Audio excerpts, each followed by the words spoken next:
Peace and welcome to the culture here on the Black Star Network. I'm your host, Farajii. Thank you so much for tuning in and being a part of the conversation. Folks, we got a lot to talk about. First, let's talk about what American Democrats are doing to try to push a little bit of their interest on the president as they're calling for a choice of being uncommitted in the state of Michigan as their primary comes up. We'll talk a little bit about that. Also, we're going to have a conversation about women in tech and how they are reprogramming the future. We'll discuss that. And of course, it's Monday, so we'll be checking in with Dr. Bridget for this week's Reclaim Your Wellness. So folks, stay with us. It's all happening on today's edition of The Culture right here on the Black Star Network. Let's go.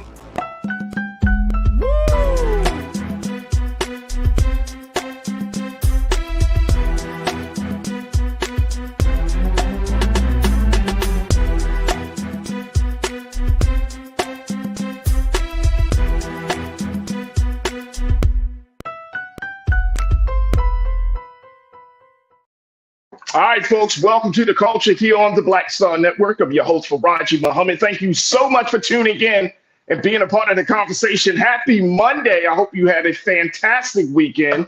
And I'm really, really excited that you are joining me today for these discussions as well. And I can't thank you enough for tuning in as we're streaming on a number of different platforms. Let's talk about them very quickly. We are streaming on our home platform of blackstarnetwork.com. Go to our website today, folks. Download the app for free. Follow us on social media under Black Star Network. And we ask you to put something in the bucket as we are making a way for Black content in the digital space. So just go to our website today at blackstarnetwork.com. Also, we are streaming on Amazon platforms. You can check us out on the Amazon News platform on your Fire TV. We're also on Amazon Prime Video. You can find us there under the Prime Video app under Live TV, The News, or find us on Amazon.com under Prime Video, then Live TV, The News. We're on the Freevee Network, where you can find us on now under News for Black Star Network and Plex TV, 24 hours a day, 7 days a week. Just search for Black Star Network or find us under Live TV and then News and Opinion on Plex TV. Now, we're also streaming on Brother Roland's social media spaces and platforms. So check us out on Big Brother Roland's Facebook page. Check them out there. We are streaming there, as well as Brother Roland's YouTube channel. And it's on both those spaces and the X platform. You will find the great illustrious culture crew as folks are checking in from around the country. Big shout out to the online culture crew, always bringing the conversation to the next level. And I'm always excited to talk to folks from all across the country. Let me see who's watching right now. We got Real Brooklyn, Deidre Hall. I got Sharita Cash, Ming Lee, Natasha Surge, Brother Dana Blissett. Who else is in here? Who we got here? Lydia Mathis. Lydia, thank you for checking in. Brian Christian, my God, thank you for checking in. And folks, y'all can do the same. Join us right now as we are streaming. And we're going to be having a lot of conversations about today's topic. All right, let me just this off right here. Saw this topic, thought of us, and I said to myself, let's just throw this out here, see what kind of feedback I can get from you crew around this idea as Arab Americans are looking to get their voice heard by President Biden. Now, we all know what's been going on across the globe as Israel and Gaza and Hamas are in a serious conflict, a very, very serious conflict, not just for those two places, but also for the rest of the world, particularly for us here in America, because of our financial interests and other interests that are wrapped up in that part of the region. And so Arab Americans are not happy right now. We talked a little bit about this, but I wanted to just share this with you. Arab Americans are not happy. And these are folks, a lot of these folks are not older Arab Americans. These are younger Arab Americans, Arab Americans who were born in the United States, Arab Americans who are part of the Democratic Party. They aren't happy right now with the president, how he's been handling this war across the waters. And overall, they're just not happy as thousands of lives. We know about that attack on October the 7th, where Hamas attacked Israel. But as a result of that, thousands of those who have been living in Gaza and the West Bank have been lost. Thousands of lives have been lost as a result of that. So because Arab Americans are not happy with how this administration has been handling the situation, they're planning to take their unhappiness to the polls again, longtime Democrats, folks who have voted for Joe Biden in 2020 are rethinking their decision, and they're going to put a little challenge on the table for the administration as they are calling for the choice of being uncommitted in this Tuesday's primary in the state of Michigan. Now, we know that the state of Michigan has the largest population of Arab Americans in the country.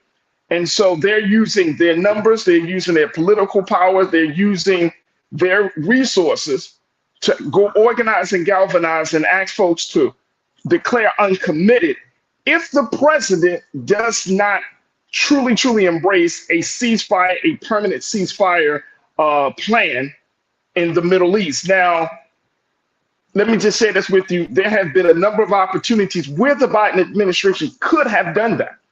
But as a result of the interest there, our support for the state of Israel, the result of the interest in terms of our unconditional support of what's been happening for many decades in that part of the region, it doesn't look like there's going to be a pause or any letting up on any of the attacks that we have been seeing that Israel has been showing to Gaza. So Arab Americans are saying there has to be a line. There has to be, something has to end. Something has to change. And so they have this, they have created this campaign called the Listen to Michigan campaign. And I want to check this out. I want to share this with you very quickly. Then we're going to take our first pause.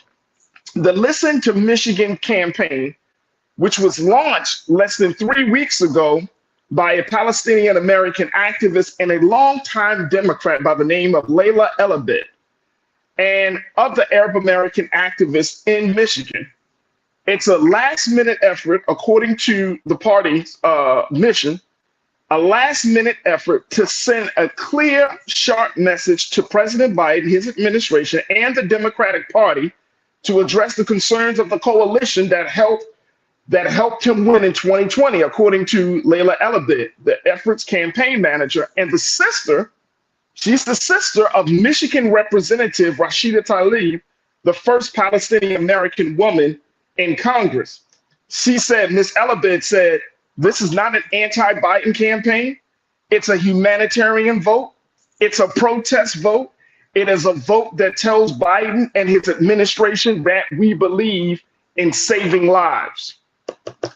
Crew, I want to get your take on this. Post your comments and share your thoughts as we talk about how some Arab Americans in the state of Michigan are doing a last-minute effort to change their choice from Biden and Harris to uncommitted because of their disapproval of how this administration has been handling the war in the Middle East. Post your comments, share your thoughts. Look, we got to take a first pause. When we come forward, I'm going to share what you have to say with everyone. And of course, let's have a dialogue about it. Stay with me. It's The Culture here on the Black Star Network.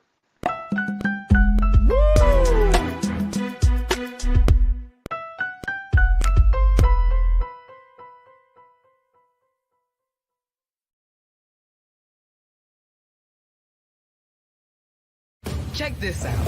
Joe Biden and Kamala Harris are investing a record $7 billion into HBCUs. Billions for campus improvements, grants, and debt relief. Billions more for HBCUs. Endless possibilities for us. You heard why we're marching, and it's really a launch. It's not even a march. We're launching. That's right. A 42-week campaign. March the 2nd at 10 o'clock in Raleigh and 33 other state capitals and the District of Columbia. This is a historic move to mobilize the most powerful untapped block of voters in this country. That's right. Poor and low wealth voters who make up 87 million votes. And it's never been tried before. Never been tried before in history. At the same time, same message, same focus. And when that power turns loose, they will not be able to figure out the political calculus. I don't know about you, but I'm ready to shake things up. I'm ready to get up out of the valley. I'm ready for God to put his spirit on us. I'm ready to be used to change this nation. And what we're saying is, can't we come together? Can't we come together around an agenda? You ain't got to like everything about Reverend Barber. You don't have to like everything about Sangria. You don't have to like everything about Long Choir. But can we come together and say it's time to end poverty as the fourth leading cause of death? It's time to have $15 and a living wage indexed with inflation. So every time inflation goes up, the minimum wage goes up.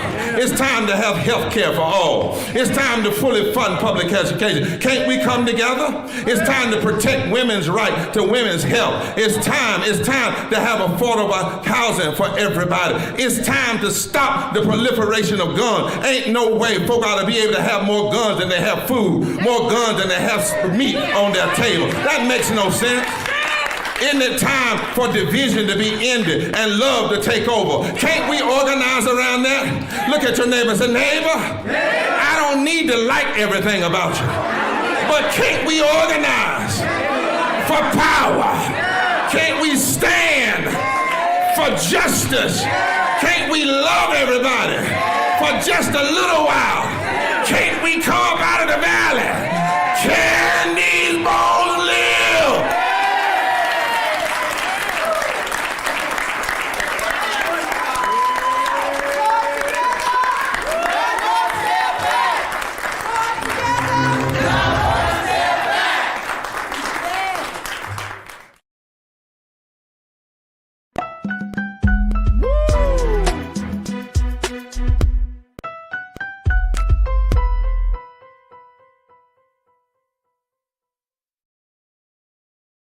All right, folks, welcome back to The Culture here on the Black Star Network. I'm your host, Farajii Muhammad. Thank you so much for tuning in and being a part of the conversation. We are talking about Arab Americans, how there are a number of Arab Americans who are not happy with President Biden and his administration for the handling of the Israeli-Palestinian conflict that has flared up since October the 7th.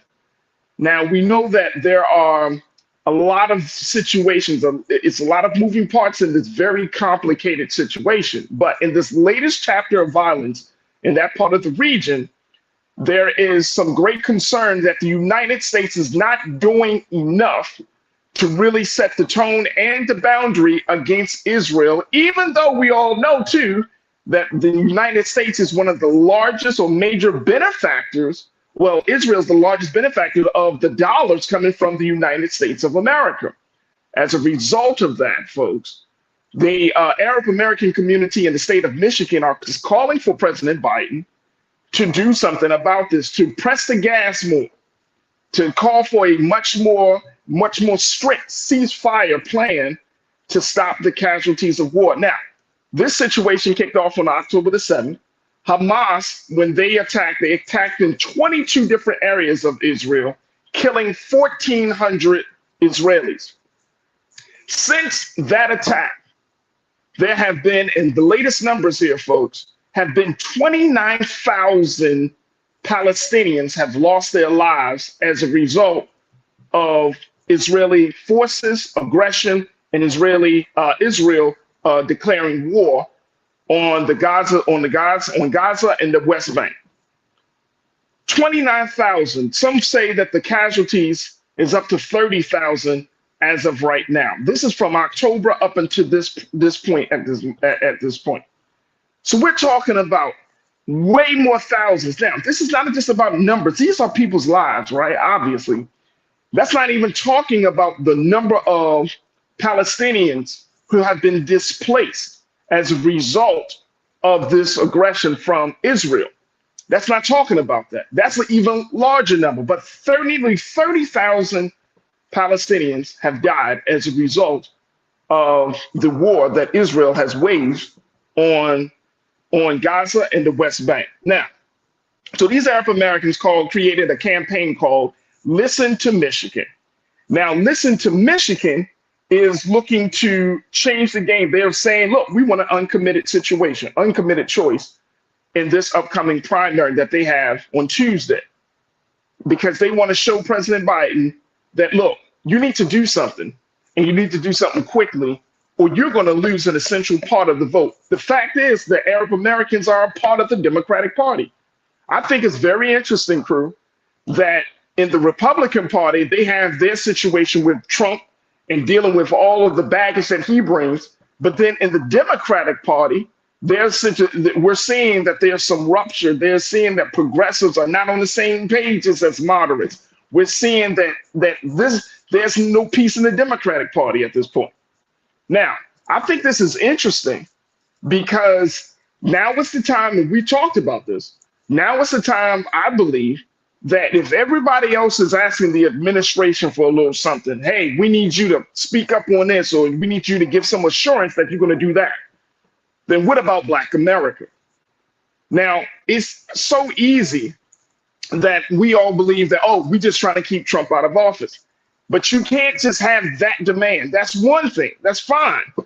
But there should be some other things on the table. Now, y'all remember last week we talked about how there were a number of Black lawmakers, progressive lawmakers, that have posed to the president, hey, Mr. President, we got 200 organizations that have signed on to this letter, to this correspondence saying, look, if you want our full support, we need your support in using your executive orders to get some policies across.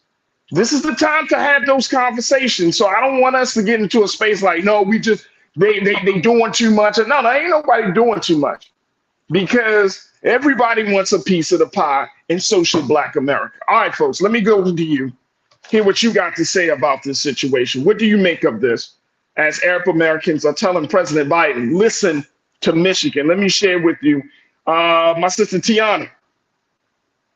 Pauline Hertz, you say we have our own problems. Yeah, but see, our problems, here's the thing though, Pauline, I think you can agree with me on this.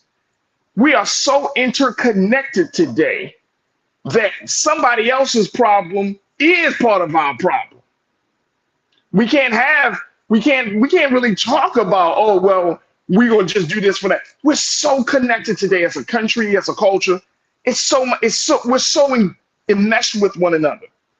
So we can say, oh, we have our own problems, but their problems become our problems become white America's problems. You see what I'm saying? We all have problems. Appreciate you for posting that. Deidre Hall, you say we have a Gaza situation here in the United States. Oh yeah. I remember hearing Ta-Nehisi Coates and other Black folks who have gone over to Palestine, who have made those trips over these past few months, and they get to see it.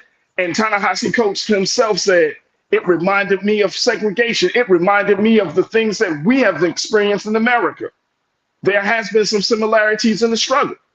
So, Deidre, I think you're right on. There's some great similarities to the struggle. We don't have time to go into the history and all of those things, but just know that the Palestinian people, there are some similarities in their struggle, just as much as there's some similarity in their relationship to Israel, just as much as is our relationship to the United States of American government.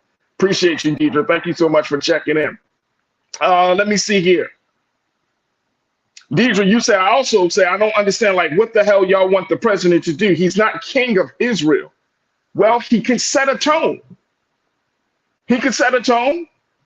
He can say, hey, we're going to, how come the United States has not officially signed on to any ceasefire plan?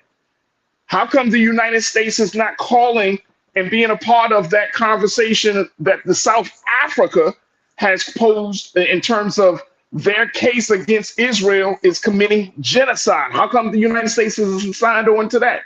Again, we're talking about there were 1,400 lives, Jews that were killed in that attack on October the 7th. Now we're at 30,000 with no indication from Netanyahu and his camp, no indication that they're going to stop the bombing, stop the ground offense, stop anything. They're not planning to stop. They're not planning to stop. And guess what? Guess who is providing the money? Billions. The United States of America. We're providing that money. And so if we're going to, President Biden can definitely do something. He can say, look, we're not going to give you no more money for you to commit Jewish genocide. We're not going to arm you no more. We're not going to provide unconditional support. Come on, that's what he can say. That's what he can say. Tiana, you said, what's the end game? What do they expect to accomplish? They want to cease fire. They want to cease fire, right? That's what they say. They want to have a ceasefire, a permanent ceasefire. They're tired of the bloodshed. You got to think. Remember, we have a Palestinian woman in Congress, so she's seeing her people, her family, families of other folks in her community getting destroyed, being displaced. What do you want them? Shouldn't they say something about that, especially if they're in this part of the country? Shouldn't the president say something about that?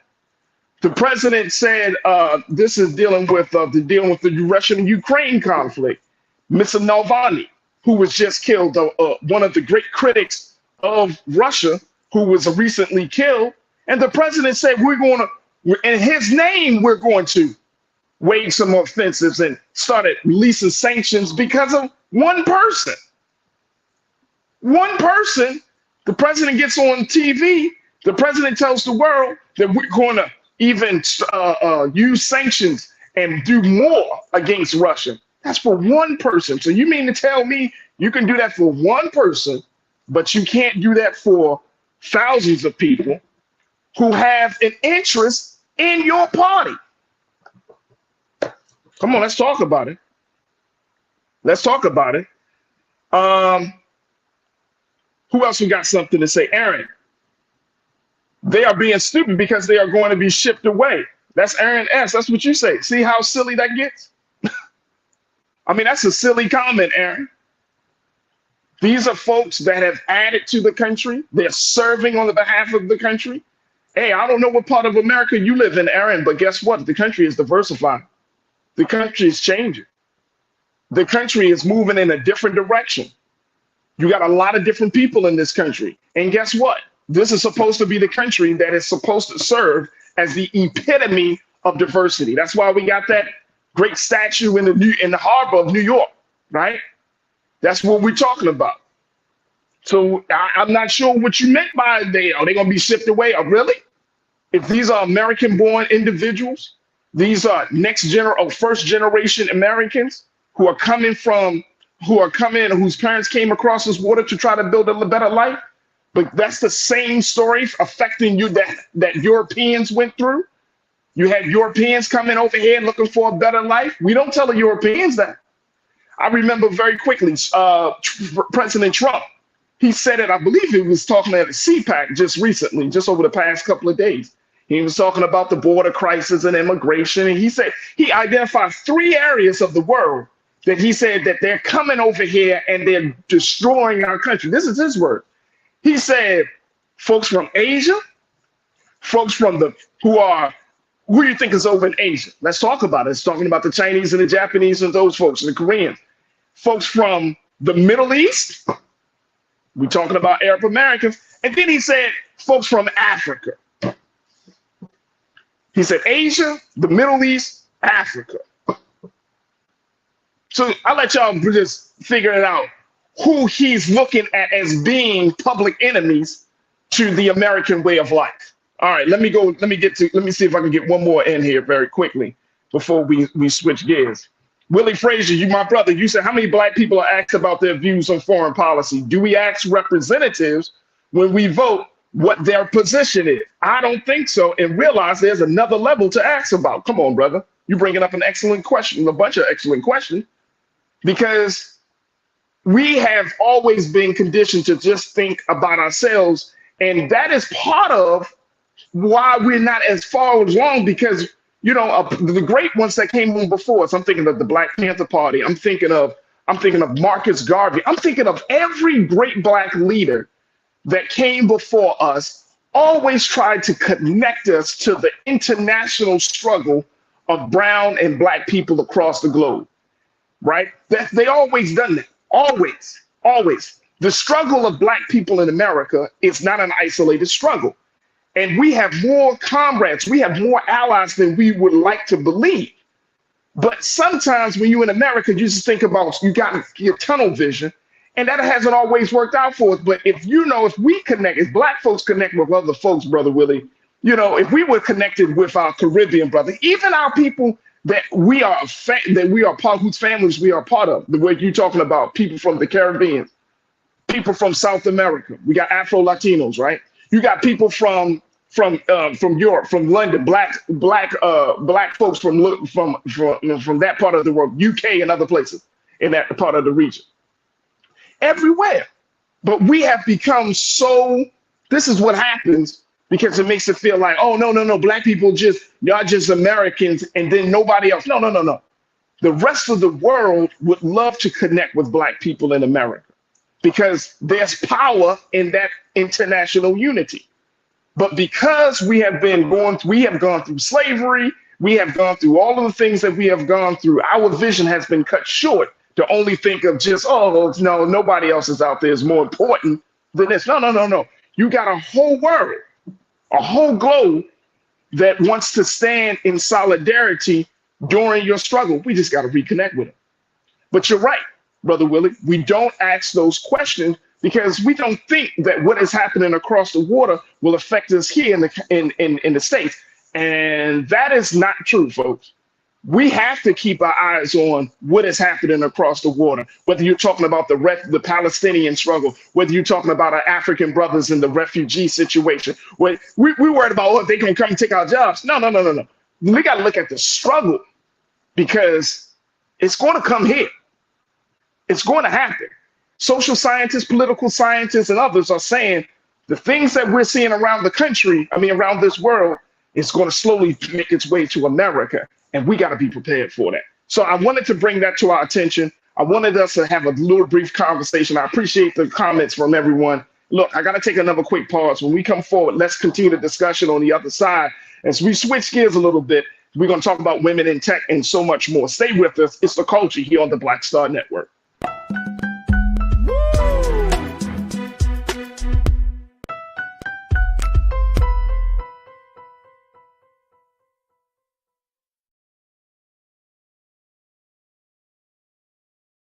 Black Star Network is here. Oh, no punch! I'm real revolutionary right now. Thank you for being the voice of Black America. All momentum we have now, we have to keep this going. The video looks phenomenal. See, there's a difference between Black Star Network and black-owned media and something like CNN. You can't be black-owned media and be scared. It's time to be smart. Bring your eyeballs home. You dig? Check this out. Joe Biden and Kamala Harris are investing a record $7 billion into HBCUs. Billions for campus improvements, grants, and debt relief. Billions more for HBCUs. Endless possibilities for us.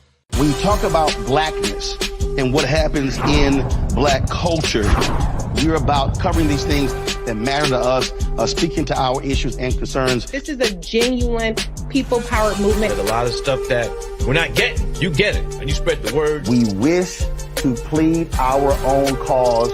Too long have others spoken for us. We cannot tell our own story if we can't pay for it. This is about covering us. Invest in black-owned media. Your dollars matter.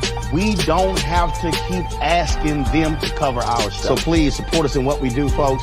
We want to hit 2,000 people, $50 this month, raise $100,000. We're behind 100,000, so we want to hit that. Y'all money makes this possible. Checks and money orders go to P.O. Box 57196, Washington, D.C. 20037-0196. The Cash App is $RM Unfiltered. PayPal is R Martin Unfiltered. Venmo is RM Unfiltered.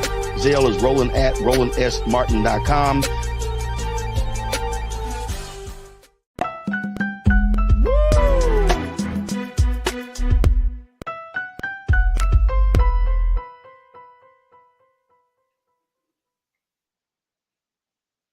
All right, folks, welcome back to The Culture here on the Black Star Network. Let's switch gears a little bit as we talk about foreign policy and foreign affairs. Let's bring the conversation home and talk about technology and figuring out what is going to be the future of technology in our country, given the fact that there is so much diversity that's happening in other places. But technology in the tech world, there's still a lot of sealants that have to be broken. And so my next conversation and my first guest is here to talk to us about how she's doing her part. She serves as the author of the book, Code Your Rising.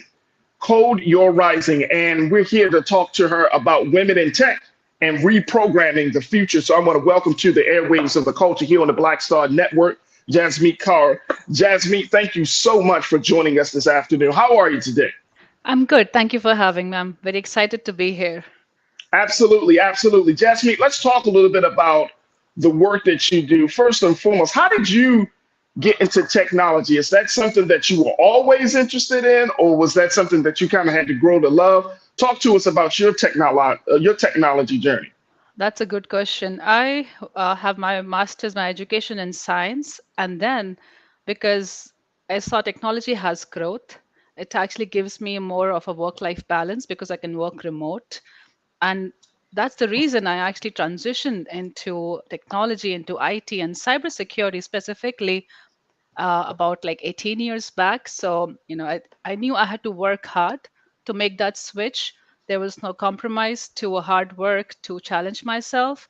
But, if you keep going, if you're determined, you will achieve your goals. And I think that's all I believed in. So, yes, it was a transition to IT. It's a transition to IT. Now, talk to us about the inspiration behind your book, Hold Your Rising, because you're in a space where you're trying to break through those glass ceilings, right? Especially given a place for women in technology.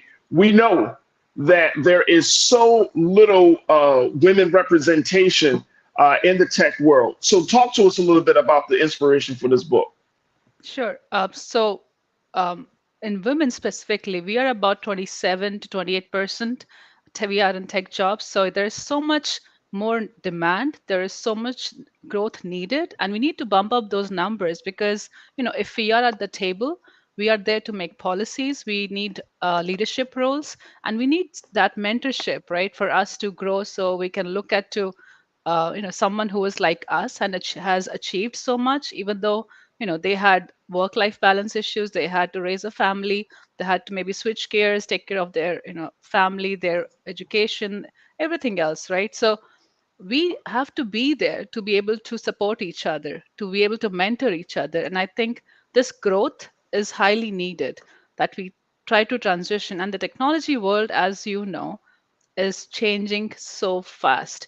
So Oh it's yeah. it's not that, "Oh, okay, I did my education like in a few years back and I'm totally comfortable here." No, I need to keep growing. I need to keep learning. So every 6 months, every year, try to do a certification, learn something new, so challenge yourself and invest in yourself.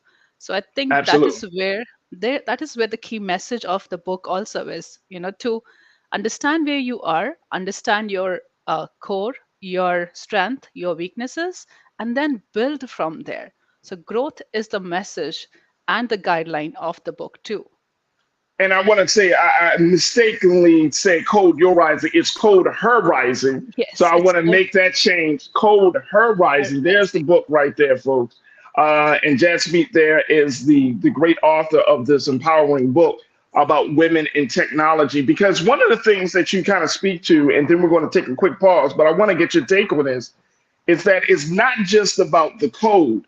It really is about self-respect, that women have to see themselves being barrier breakers way before a woman even touches the computer. Like she has to really see herself as being one who is willing to blaze that trail, who is willing to go through the scrutiny and go through all of the garbage that comes with being in a male-dominated industry. So it's all of that first. Talk to us a little bit about that. Why is that important for us to highlight and have a conversation about? Sure, self-respect is the key. If you value yourself, only then others will value you, right? You can be the most beautiful person on this planet, but if you don't value, respect yourself, well, people can really pull you down, right? And you can be literally invisible to them, right? So if you Hmm. know who you are, what are your values, what are your strengths, you really cannot build on that. And that's where you need to have set your boundaries. You just mentioned, I think in the previous talk, you said set your tone, right? Yeah, That's yeah. so important to set your own tone. What is acceptable to you and what is not? What you're going to take in and what you're not going to take in, right? So it's important to identify yourself and then just don't like live in that dream world, but actually have steps, have guidelines, and look for mentors. Look for someone who has really done that and achieved, right? So you learn from them. You have to challenge yourselves, have steps for yourself, guideline, a roadmap to achieve your dream. And that is the key. Absolutely. Jasmine, and I want to get your take on this, and then we're going to jump to a break. But are you surprised that in 2024 that we're still having first conversations about women in technology? Is this like, for you, is it like, why are we in this place? Are you surprised by that? I'm not much surprised because, Okay. I have so many friends and, at my coworkers, when I talk to them or friends in my community, I see we limit ourselves. We keep saying the same story. Oh, no, I can't do this. This is hard. Oh, I have to take care of the kids, the family, and this and that. But if you are not going to rise above, you're not creating a good example for the next generation, right? So it's very important to change that definition in your head, saying that, oh, I can't do this and I can't do that. Change those stories in your head and say, yes, I can do it. It's easy, it's doable. It might take me 6 months, 1 year, but I have defined steps. I have small goals that I'm going to achieve, and then you will achieve your goal. So the transition feels scary, but if you are determined, you can achieve it. There it is right there. Look, Jasmine, we got to take a quick pause. When we come forward, I want to still continue the conversation on the other side, folks, as we're talking about women in tech and reprogramming the future. What is going to be the future of technology? More importantly, what is going to be the impact of women in technology? We want you to join us in this conversation. Post your comments on Big Brother Roland Martin's YouTube channel, on his chat as we're streaming live there, as well as on the Facebook page as we're streaming live there. And stay with us. We're going to continue the conversation with Jasmine on the other side here on The Culture on the Black Star Network.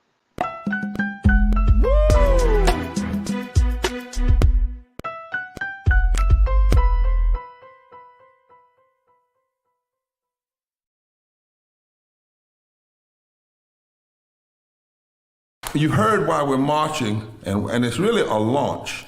It's not even a march. We're launching. That's right. A 42-week campaign, March the 2nd at 10 o'clock in Raleigh and 33 other state capitals and the District of Columbia.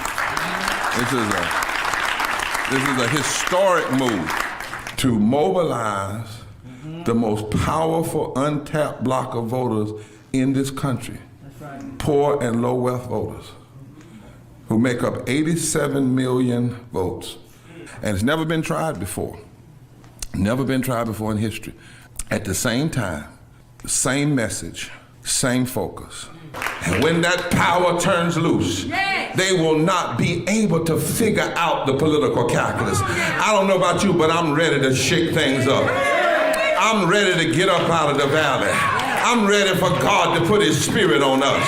I'm ready to be used to change this nation. And what we're saying is, can't we come together? Can't we come together around an agenda? You ain't got to like everything about Reverend Barber. You don't have to like everything about Sangria. You don't have to like everything about Long Choir. But can we come together and say, it's time to end poverty as the fourth leading cause of death? It's time to have $15 and a living wage indexed with inflation. So every time inflation goes up, the minimum wage goes up. It's time to have health care for all. It's time to fully fund public education. Can't we come together? It's time to protect women's right to women's health. It's time to have affordable housing for everybody. It's time to stop the proliferation of guns. Ain't no way folk ought to be able to have more guns than they have food, more guns than they have meat on their table. That makes no sense. Isn't it time for division to be ended and love to take over? Can't we organize around that? Look at your neighbor and say, neighbor, I don't need to like everything about you, but can't we organize for power? Can't we stand for justice? Can't we love everybody for just a little while? Can't we come up out of the valley? Can these bones live?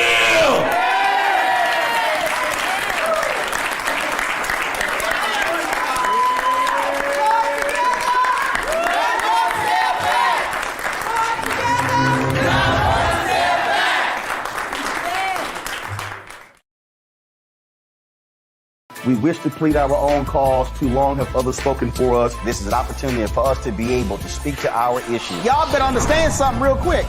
We ain't going nowhere. It is a continual battle that we see all across this country. Revolution will not be televised. The revolution will be streamed. All momentum we have now, we have to keep this going. He makes sure that our stories are told. Roland Martin's doing this every day. You can't be black-owned media and be scared.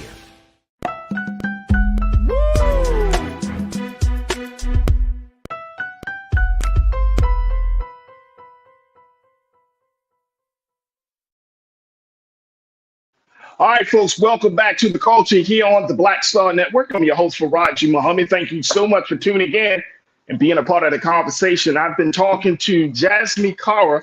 And Jasmine, I want to make sure I'm saying your name correctly because I know how I am about my name. So how do you pronounce your last name, sis? Jasmeet Kaur. Jasmine Kaur. Okay, good. All right. I hate mispronouncing people because I get it. But Jasmine here is the author of the book Hold Her Rising, where she is looking to break the glass ceiling of having women in technology.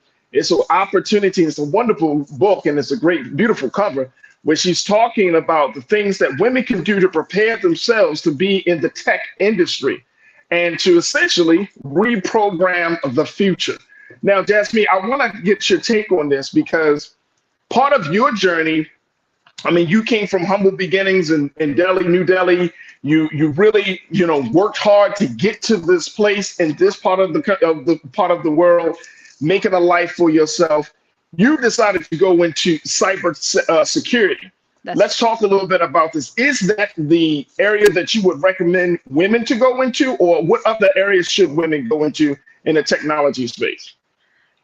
Definitely. I loved working in cybersecurity, so I can, say, yes, this is the best field. But it really depends on what you want to do. You can be in programming, you can be in testing, you can be in AI related, or you can be in cybersecurity, you can be in program management. It's your take, what really connects with you and you enjoy doing, because I think your career is something that you should really enjoy working at your place, right? So that's the key. So if you like it and it motivates you to go to work every day and you are happy, that's where you should look for. But yes, cybersecurity is a great field to be in. And that is one of the reason I think I'm creating some of the learning experiences, learning opportunities for women who are looking for transition, for growth in career into cybersecurity. So from my mission, the Code Her Rising, we are organizing some workshops and trainings for certifications and a mentorship program. So definitely, if you want to switch towards cybersecurity, do reach out to Code Her Rising and leave a comment. And it's an important part, right? I mean, the world is changing. We talked a little bit about that in my first segment. The world is really changing. We're so interconnected, and it's interesting how some people say, "Well, that's them, and that doesn't affect me." But from a technology standpoint, does that even ring true? Or are we? Is it really separated, or are we just so connected to one another? It's like if one group of people fall, the next group of people fall. How does that work?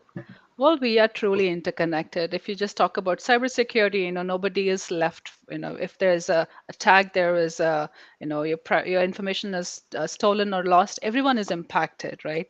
And that's one of the reason I also teach at Montgomery College. So I'm providing the cyber awareness for seniors there. And it's really important for all of us to understand, what are the do's and don'ts when you are on the social media, when you have your phone and you have so much information on that. And on the other side, when you talk about interconnected, everything is connected. Yes, we women really need to step up because we want to be in the leadership role. We want to make an impact, support each other, because yes, we have to raise family, we have to take care of so many things, but this is the time now that we have to start putting ourselves first.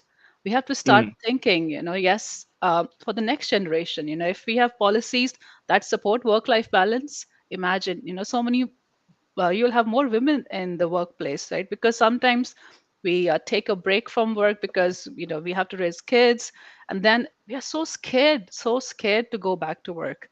Like literally, I have personally known so many of them who, even though they had PhDs, they were highly qualified, but just limiting themselves, saying, "Oh, it's been 4 years and 5 years. How can I do it? It's scary." Yeah. Yeah. So yes, we need to set the tone now. We need to set the policies that support women at workplace. They give them the work-life balance. They give them the mentorship program and training opportunities so they can learn and keep up with the pace. One of the things that you mentioned, Jasmine, is that one of the folks that you really admire is Miss Sandberg, who is a part of Meta, or who was a part of Meta. She actually left the company back in 2022. And Miss Sandberg, one of the pioneers, I think, in the social media space for women, has set a tone, is speaking about tone. But what do you see as being the future of technology for women in over the next 5 years, especially given the fact that, we have so many different, I would say so many different elements of technology, from everything from cybersecurity to social media to all these Yeah. different like networks. And so what do you see as being the future, at least for the next 5 years, and for women in this space? Well, the good news is that the graph is, going progressing forward. When you look at, the women in technology numbers from past like 5 years, it's moving upward and slowly, right? But at least there is progress. And I really admire Sheryl Sandberg, because you asked me, right? Am I surprised by these numbers? I'm not, because there are people who acknowledge this and who have made a mission of, supporting women, teaching them even to lean in. That is Sheryl Sandberg's movement, right? So she's saying, yes, lean in, step up, take that extra challenge, because we're just limiting ourselves. And Right. now, when they are mentors, and now when there are programs that are supporting women, yes, I feel next 5 years these numbers might drastically change. So I'm just crossing my fingers that 5 years from now, if we are from 27, 28% to at least 38% or 40% in technology, because that's where there's so many jobs that are, even in cybersecurity, there's such a huge demand of professionals in cybersecurity. And if we can step up and learn, that'll be great. Absolutely. In preparation for today's conversation with you, Jasmine, I came across this article that talks about how some women are starting the process right now at Harvard, for example. They had students from universities come across the country, including DePaul, attend the We Code conference, which is a celebration of women in technology at Harvard University in Boston. And they had all of these younger women being a part of this conference. They just wrote about this piece yesterday, actually. But what's your take on how soon or how young do we have these conversations? Do we talk to our girls, to our daughters, our nieces, our granddaughters? Do we start shaping them and say, okay, if you want to be in this one place, let's say, for example, I'm not trying to be misogynist, but if a lot of girls do want to be in fashion,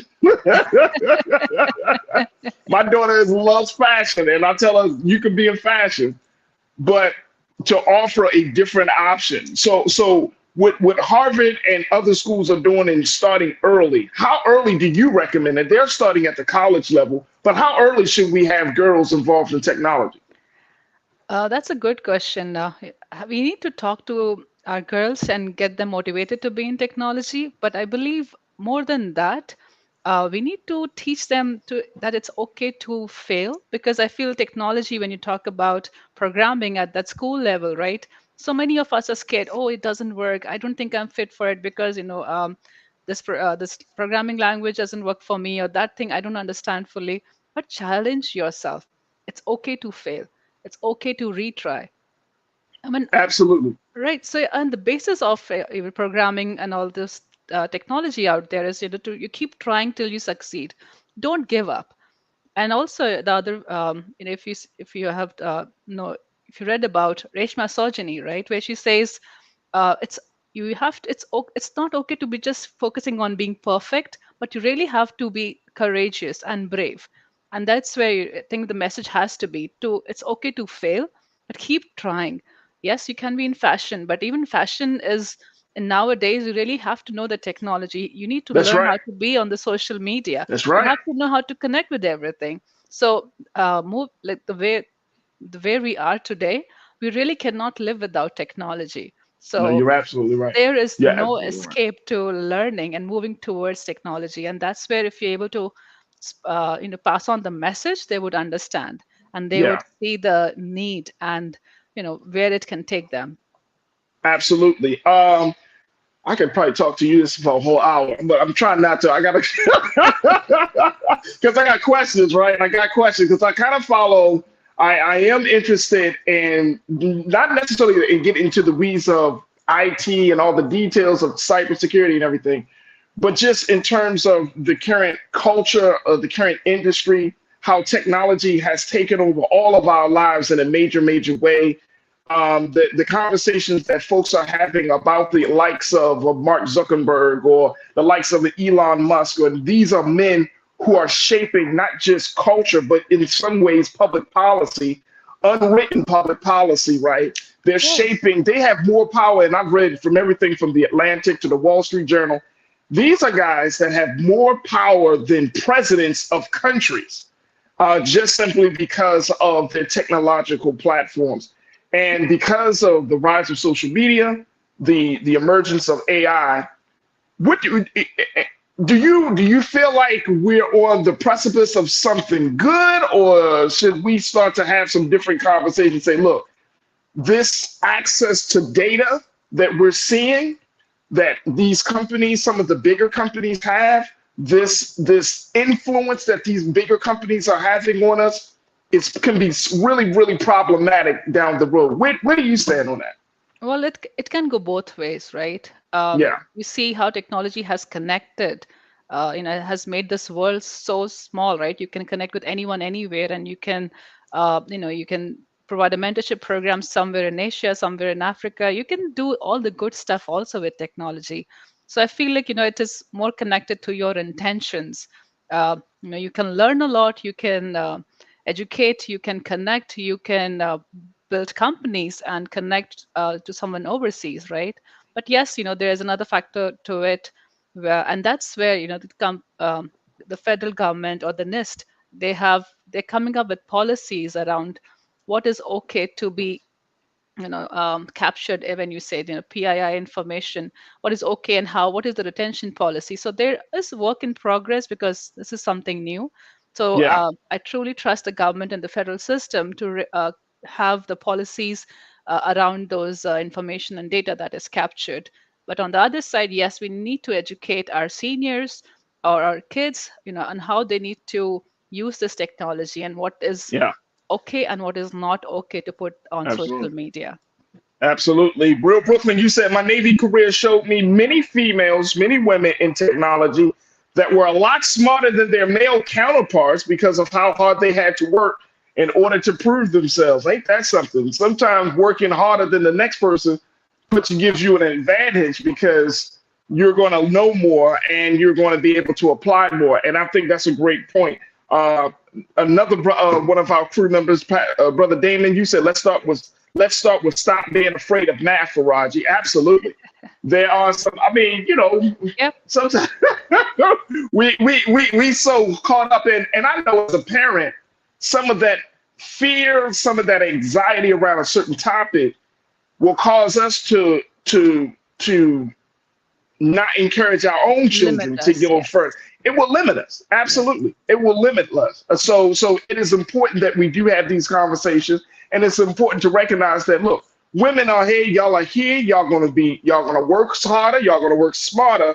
And guess what? You might as well create a space for you so we can all get further along together. Jasmine, I truly appreciate you and your time today. How can people get a copy of your book, Code Horizon? It's available on Amazon, so you can go to Amazon and look for Code Horizon and order from there.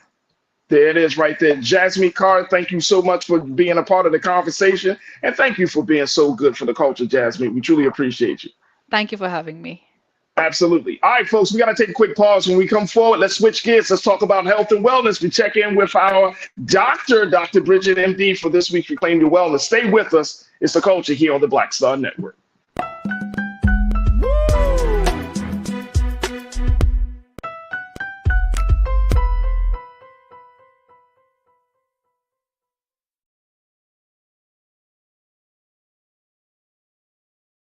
You heard why we're marching, and it's really a launch.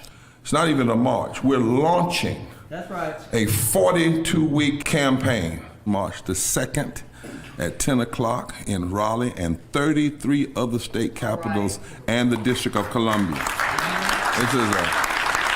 This is a historic move to mobilize the most powerful untapped block of voters in this country, poor and low wealth voters, who make up 87 million votes. And it's never been tried before. Never been tried before in history. At the same time, the same message, same focus. And when that power turns loose, they will not be able to figure out the political calculus. I don't know about you, but I'm ready to shake things up. I'm ready to get up out of the valley. I'm ready for God to put his spirit on us. I'm ready to be used to change this nation. And what we're saying is, can't we come together? Can't we come together around an agenda? You ain't got to like everything about Rem Barber. You don't have to like everything about Sangria. You don't have to like everything about Long Choir. But can we come together and say, it's time to end poverty as the fourth leading cause of death? It's time to have $15 and a living wage indexed with inflation. So every time inflation goes up, the minimum wage goes up. It's time to have health care for all. It's time to fully fund public education. Can't we come together? It's time to protect women's right to women's health. It's time to have affordable housing for everybody. It's time to stop the proliferation of guns. Ain't no way folk ought to be able to have more guns than they have food, more guns than they have meat on their table. That makes no sense. Isn't it time for division to be ended and love to take over? Can't we organize around that? Look at your neighbor and say, neighbor, I don't need to like everything about you, but can't we organize for power? Can't we stand for justice? Can't we love everybody for just a little while? Can't we come up out of the valley? Can these bones live?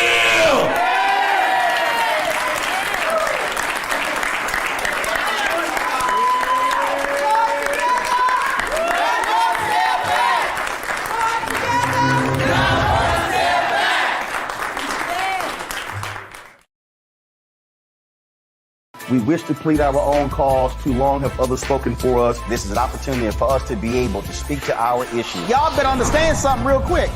We ain't going nowhere. It is a continual battle that we see all across this country. Revolution will not be televised. The revolution will be streamed. All momentum we have now, we have to keep this going. He makes sure that our stories are told. Roland Martin's doing this every day. You can't be black-owned media and be scared.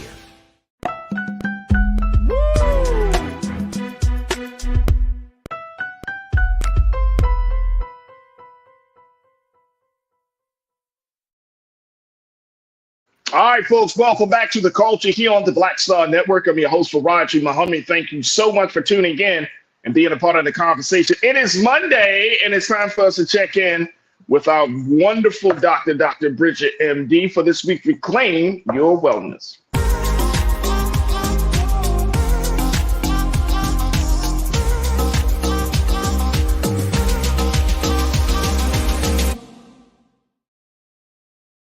Good afternoon, Doc. How are you? Great. How are you today, Farajii? I am good. I am good. Really excited to talk to you because I know you got some good stuff on the agenda for us to discuss. So break it down for us. What's the first thing you wanted to bring our attention to?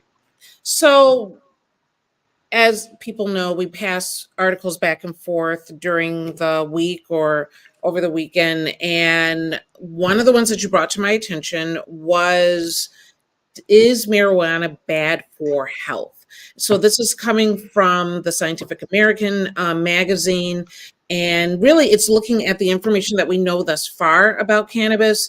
I'm always, it's always a controversial subject because we don't have enough information, but it's so important to have this conversation, particularly as one state after another becomes recreational.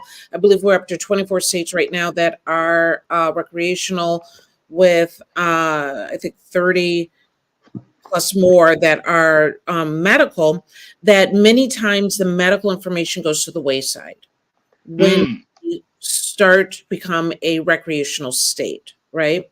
And the fact of the matter is the medicinal aspect of this is really where we all started. It's where we started historically.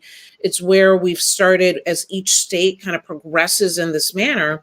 And people are still not getting the information that they should. So I think it's an important article to talk about. And let's talk about that.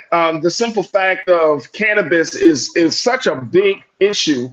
There are still a lot of states that are up in the air about it, the uncertainty of it. But there are certainly many stories of Americans who are saying, look, this is helping me because of my chronic pain, because of this medical condition and that medical condition.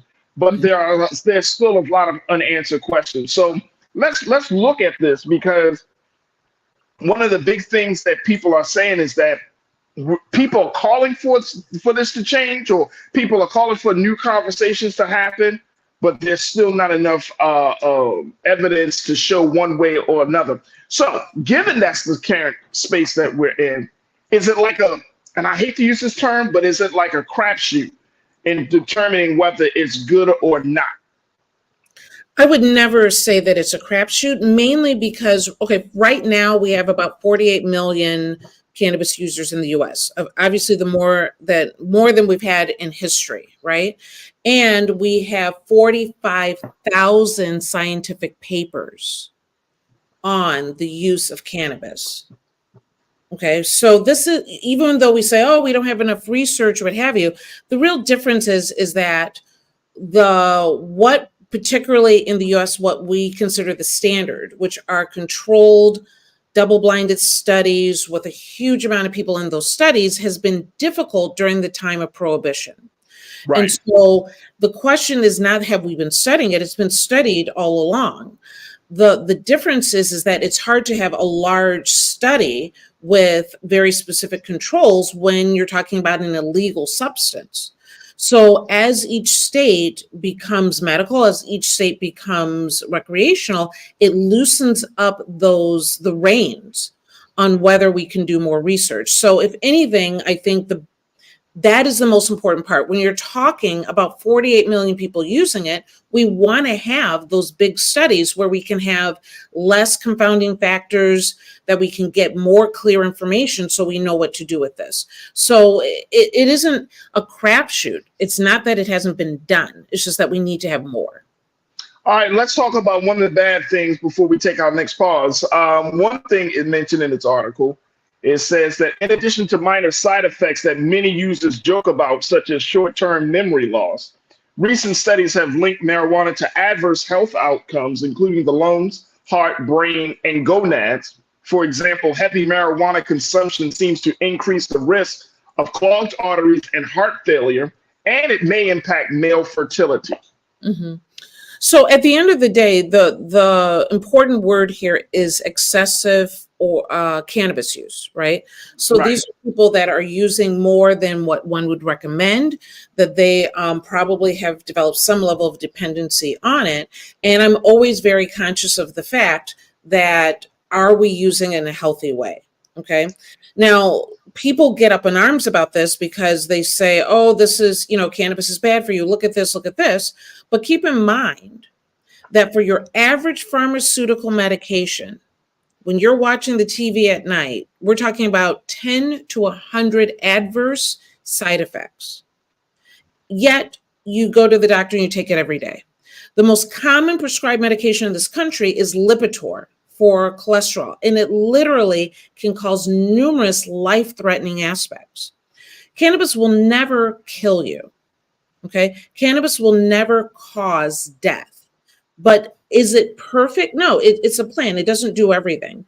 Is excessive use recommended? Absolutely not. It's really important to understand what is your relationship with it so that you're not outweighing the positive aspects that can help your health and actually getting the benefits, that will be most useful for you. So what would you recommend not recommend, but how would you define quote unquote heavy marijuana consumption? Like what is from your view, with heavy consumption?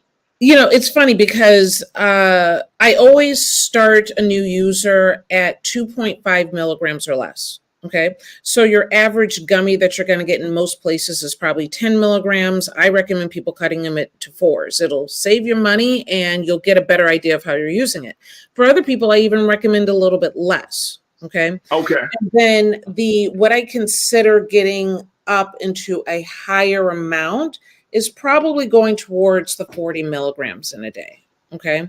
Now, the real truth about this is that for a lot of people, they can use high amounts, they're not getting adverse side effects, and they're actually doing more. So I often look at the pros and cons. If you are more active in life, if you have better health effects and you're doing more goals, then that is a good dose for you. Am I concerned about when you're getting into that 40 milligrams? Of course I am. But I'm really looking at how is it affecting your body? What are your risk factors? Because keep in mind, for any pharmaceutical medication, a high dose for someone might be a low dose for somebody else. How is it affecting your body? That's and crazy. Is it helping? That's crazy.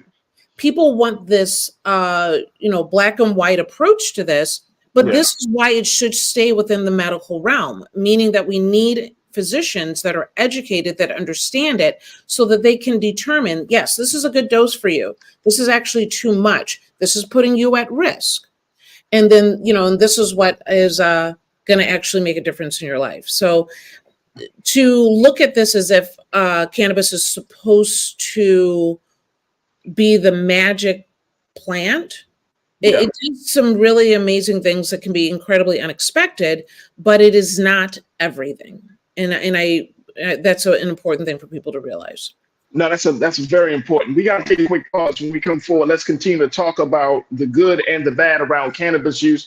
We got one of the best cannabis experts on the show, Dr. Bridget Cole-Williams, MD. So I want you to post your comments, share your thoughts as we're streaming live on Big Brother Roland Martin's YouTube page as well as his Facebook page.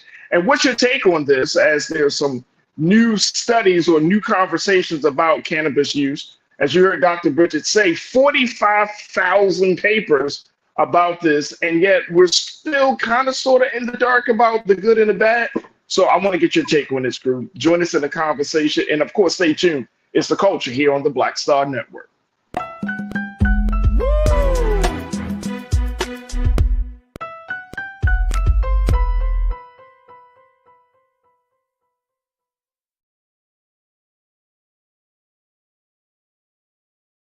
Check this out. Joe Biden and Kamala Harris are investing a record $7 billion into HBCUs. Billions for campus improvements, grants, and debt relief. Billions more for HBCUs. Endless possibilities for us.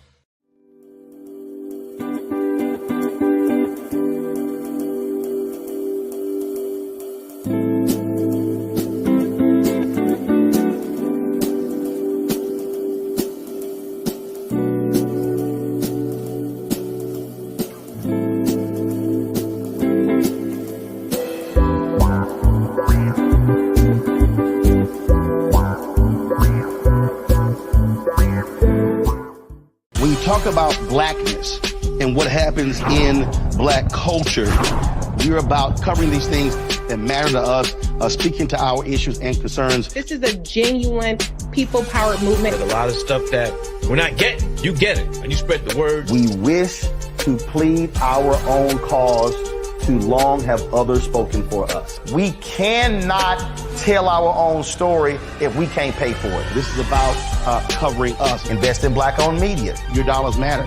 We don't have to keep asking them to cover our stuff. So please support us in what we do, folks. We want to hit 2,000 people, $50 this month, raise $100,000. We're behind 100,000, so we want to hit that. Y'all money makes this possible. Check some money orders. Go to P.O. Box 57196, Washington, D.C. 20037-0196. The Cash App is $RM Unfiltered. PayPal is R Martin Unfiltered. Venmo is RM Unfiltered. Zelle is Roland at RolandSMartin.com. I'm Greg Carr, here at the Black Table, and you're watching the Black Star Network.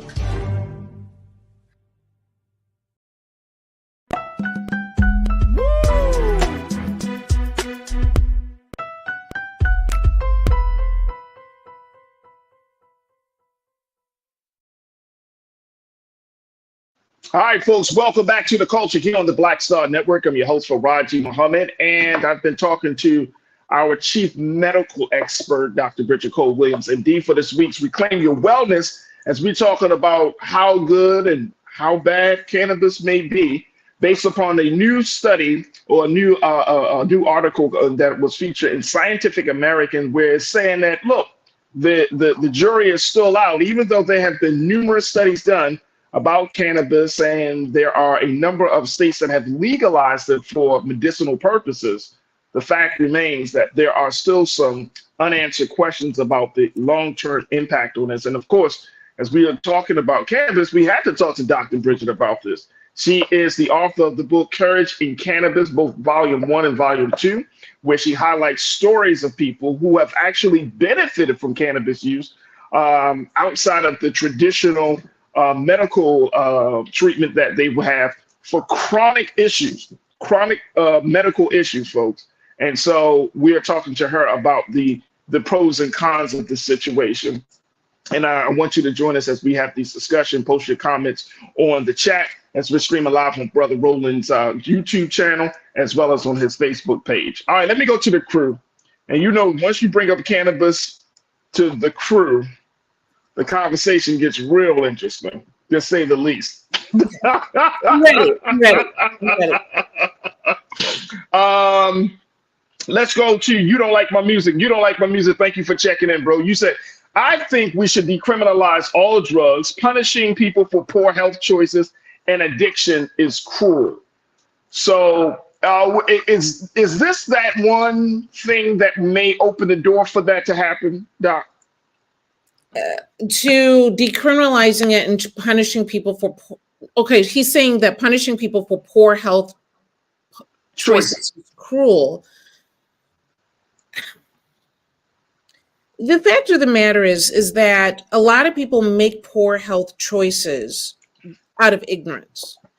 And despite all the information that may be out there, people still make poor health choices out of without understanding the true circumstances and the gravity of what they might be doing. And so I think what we have done as a culture, as a country, and in many other countries, is that we take some responsibility for the people of the country.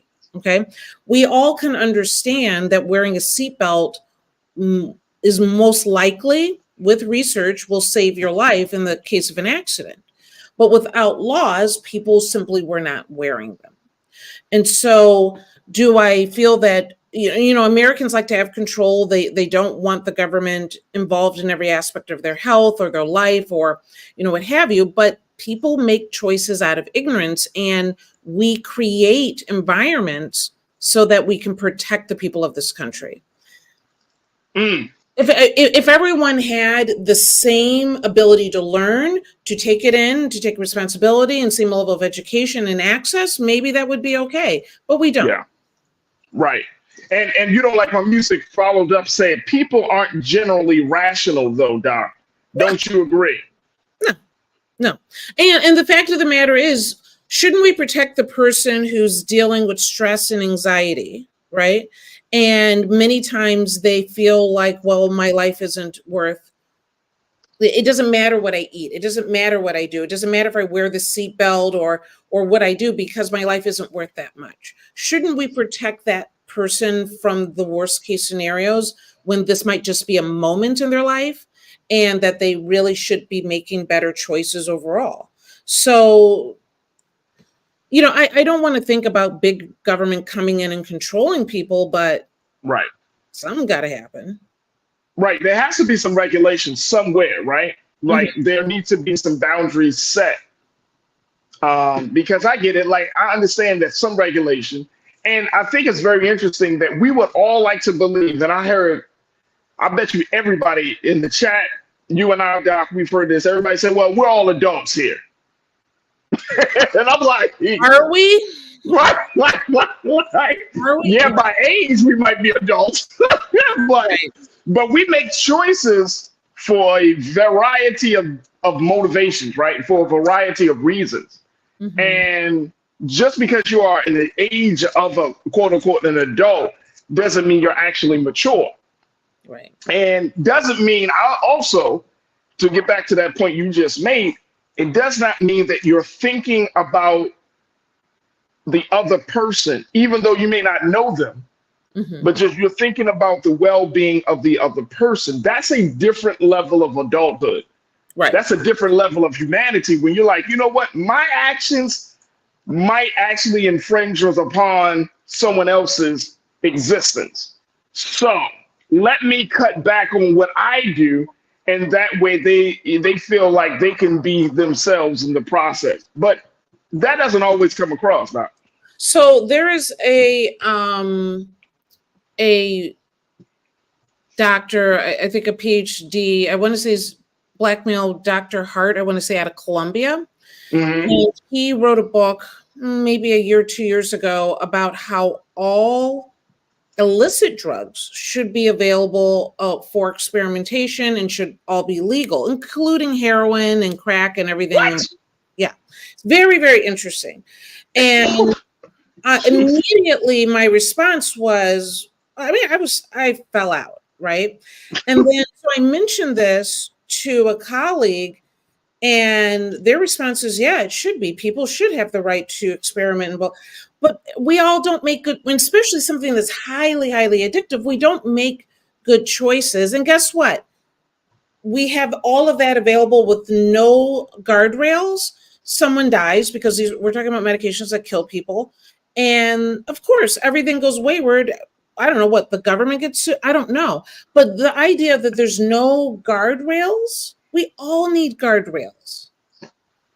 Even and I feel the same way even in the cannabis space. With alcohol, we definitely need guardrails because right. Addictive and destructive it is to families and your body and what have you. So no. But and I know we got to take a quick break, but that right there, that statement that you made about guardrails, needing guardrails, it just made me think about the fact that I think we see ourselves way higher than we actually are in some cases. Because we look at it and it's like, no, I have complete control. And it's like, no, you don't. Yeah, that's like you know what I'm saying? Like you don't. Some people's weakness is sugar. Some people's weakness is drugs. Some people's weakness is a certain type of lifestyle and all of these things, right? So it's not, I don't want to say weakness, but they have a greater proclivity to experience that, right? Mm-hmm. And it's like, as human beings, even though we are adults, it's like we're still learning how to live.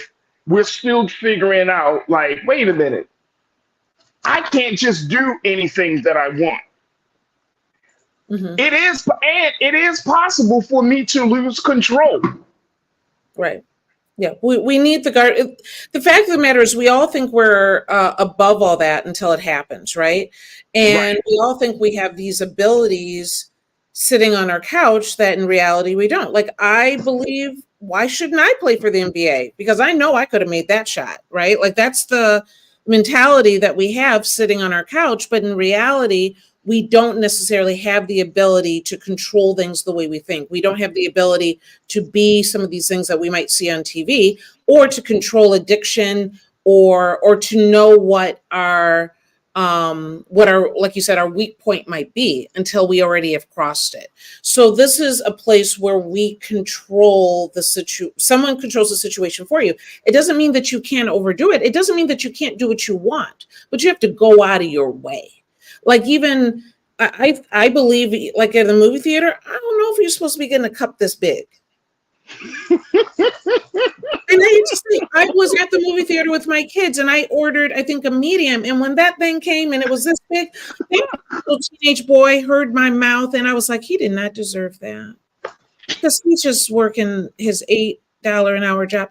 But it should, if you want to drink that much sugar, you should have to go back, miss part of the movie and go and, drink some water.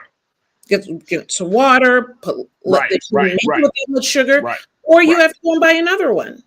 And look, and Doc, I am so happy that you brought that up. We got to take a quick pause. But Lana spoke about this, and I want to get your take. She was making the point. Lana said a lot of our choices are social driven. So I want to kind of get your take on this, because as much as we might say, oh, I have control, or more importantly, oh, this is my decision, is it really? Or is this a socially informed, culturally informed decision based upon who you are, where you came from, the network of folks that you're a part of, all of those things? So I want to get your take on that. Folks, we're continuing the conversation with Dr. Bridget on the other side for this week's Reclaim Your Wellness here on The Culture on the Black Star Network. We'll be right back.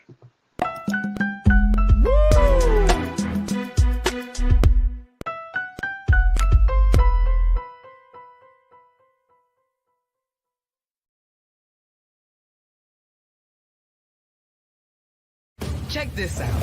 Joe Biden and Kamala Harris are investing a record $7 billion into HBCUs. Billions for campus improvements, grants, and debt relief.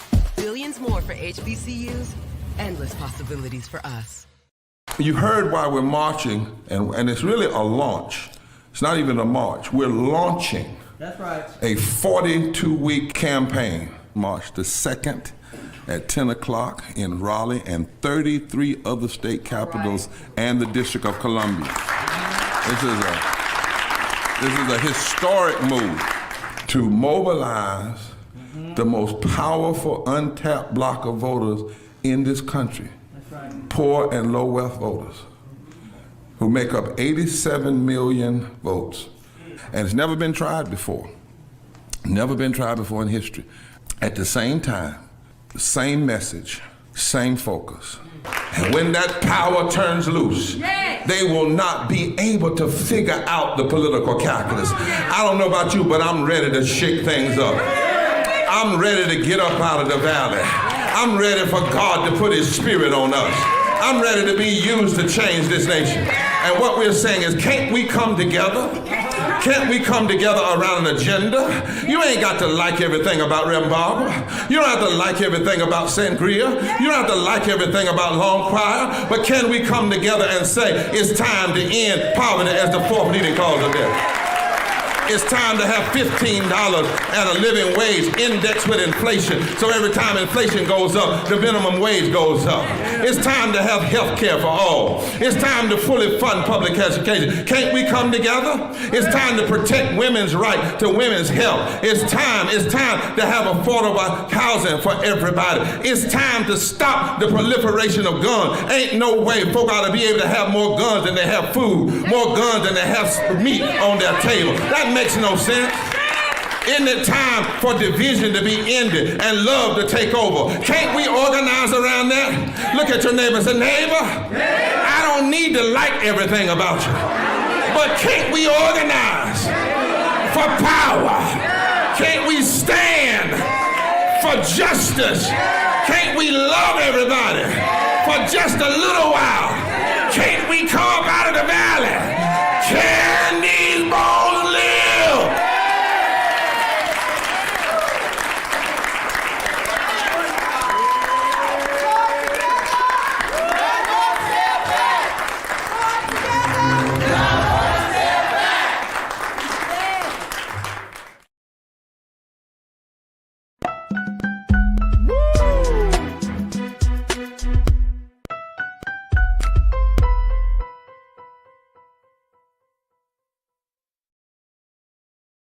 All right, folks, welcome back to The Culture here on the Black Star Network. I'm your host, Farajii Muhammad, joined by Dr. Bridget for this week's Reclaim Your Wellness, as we talk about the pros and cons of marijuana.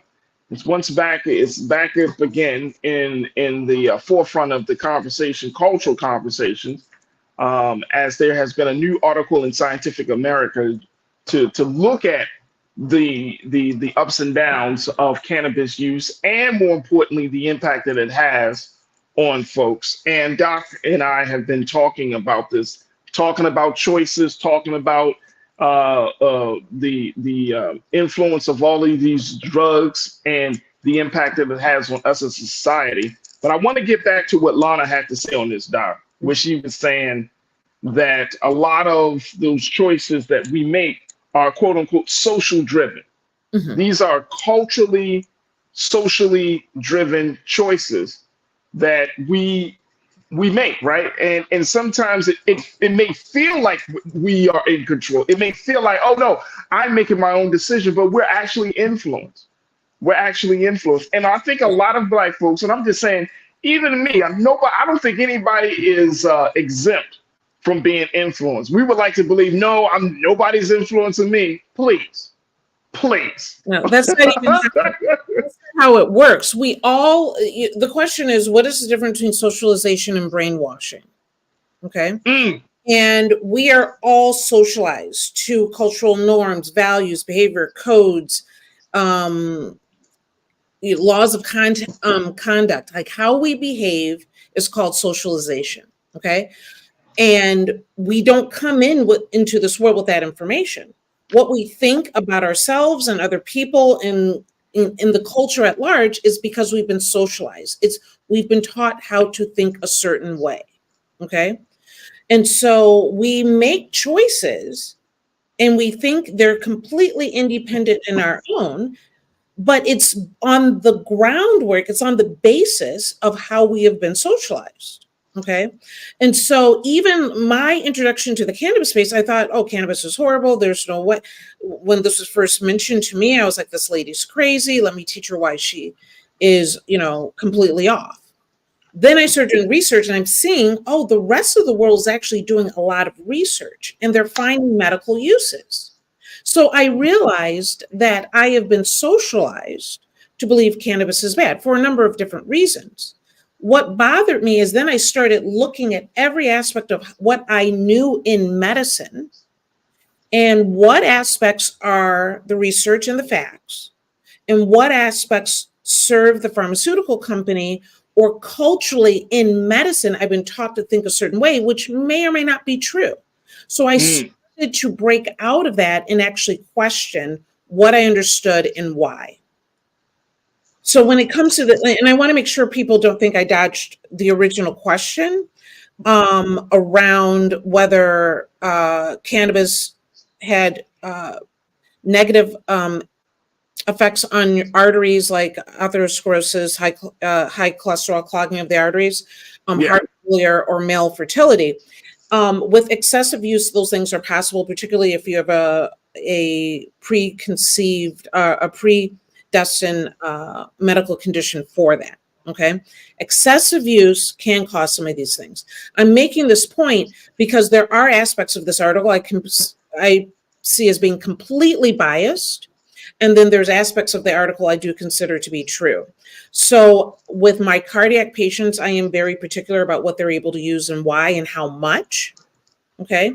It does not mean they might be using it for pain, but I have to make sure that they're using an appropriate amount for that and not going over as much as what is appropriate for them because of their cardiac disease. And then there are some that I don't really recommend it because of their heart disease. So as far as excessive use and male fertility, yeah, there have been some studies that have shown that as well. Absolutely. Let's get back to the study because I think that is important as well as we look at this. Here's the other bad, or they call it bad side effect of it. Developing adolescent brains, particularly those predisposed to mental illness, may be most at risk from overconsumption. Speaking of marijuana, although psychiatric effects are hotly debated, studies suggest that heavy weed use exacerbates or may trigger schizophrenia, psychosis, and depression in youth, and that it affects behavior and academic performance. So that's on the young people's side, on the youth side. But then can the same be said for adults as well?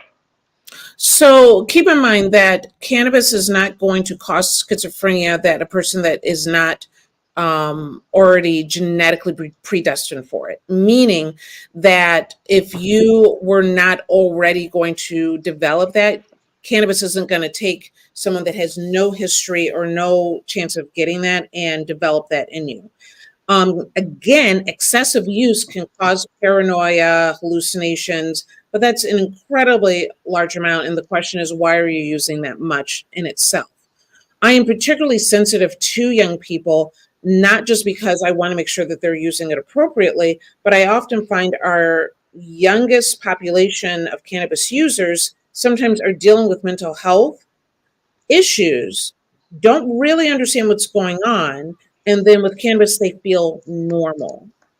Not necessarily always even high. Because they don't necessarily feel high, they then get into excessive use because they're trying to understand everyone else seems high, and they're using it just to get to a point of functioning and feeling normal.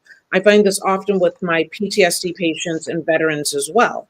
And so we want to make sure that we are doing better education around mental health so that we don't have young people or any age using this as a substitute for some medications or therapy that actually will help them much, much more. That is really, really important because there's a lot of people that, oh, she's crazy. Oh, you know how she is. But that child might be dealing with other issues. And this is what gets them to the point of just being balanced. Absolutely. Absolutely. Man, oh my. And can you, I know we got to take another quick pause, but can you kind of speak on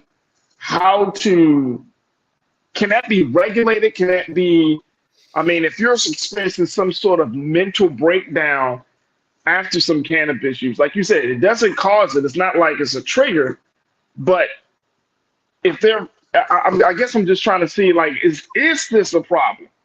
Is it, how do they even get to the point to say that there might be some connection between cannabis use and mental breakdowns and mental distress? So they're looking at research where they were looking at the number of people that had schizophrenia, how it developed, and whether they were cannabis users as well. So the correlation doesn't always add up, right? There was research that came out originally that was saying, oh, cannabis causes schizophrenia. Then they did more research, disputed that. Then the research actually said that they weren't directly related, but excessive use might have caused the first episode, which, like I said, usually a first episode of schizophrenia usually develops in usually that 20 or year old or so that has an incredible stressful event that ends up leading to it. And then sometimes cannabis may be involved in that. Now the research is turning again to saying, is it actually the cause? That is only in the last 20 years that we've gone back and forth with this. So I think we need to be careful on what that information means. At the end of the day, I am cognizant of the fact that the earlier you start using any substance can lead to negative effects. There are people that actually use some cannabis to help them focus and actually help them do better academically, and that aspect is not shown here in this study. But the idea is that full brain development is happening in your mid-20s. If in an ideal situation, I would prefer that people did not probably smoke, drink, or definitely use any other substance that isn't required until their mid-20s. However, that doesn't happen, by any means. And so it'd be nice if we could wait until full brain development. With my pediatric patients, it's a pro and con. What are the pharmaceuticals? What is the condition? What are the negatives with cannabis? What are the negatives of their condition? And I usually start with CBD. All of this focuses really on THC, as if that's the only thing going on. THC, which is what causes the euphoric effect. The bias of this article also focuses on smoking more. The tone is about smoking. The fact of the matter is we don't need to even smoke if we don't want to anymore. And there's so many other cannabinoids that can be incredibly helpful if we would focus in on them. So there is a bias here that we need to acknowledge and make sure that we're saying what we mean. Absolutely. We got to take our final pause. When we come forward, let's get some final thoughts from Dr. Bridget. And of course, I want to hear from you. Post your comments as we're streaming live on Big Brother Roland Martin's Facebook page and his YouTube channel. And of course, stay with us. It's The Culture here on the Black Star Network.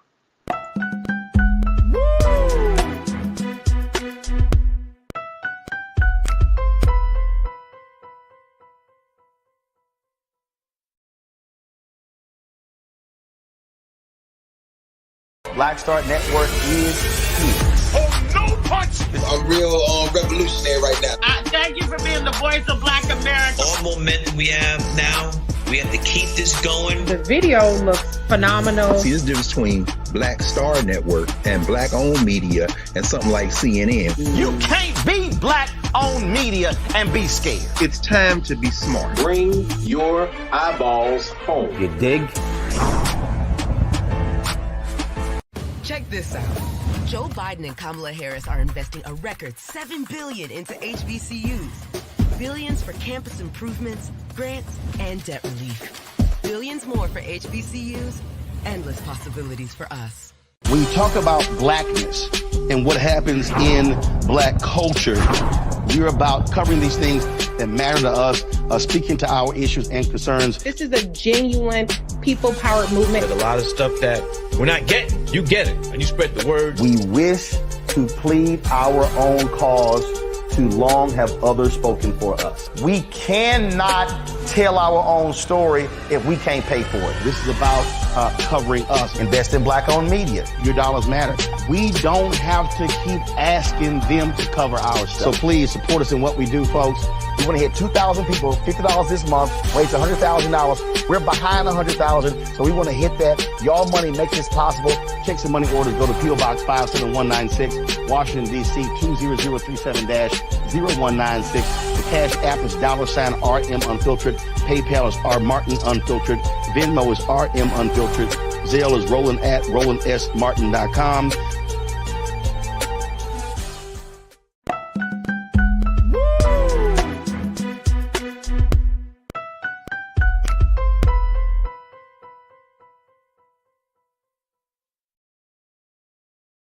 All right, folks, welcome back to The Culture here on the Black Star Network. I'm your host, Farajii Muhammad. Thank you so much for tuning in. Checking in with our doctor, Dr. Bridget, MD, for this week's Reclaim Your Wellness, having a very much more in-depth conversation about cannabis use based upon some new studies and some new pieces of information as the question continues to be asked, is cannabis bad for your health?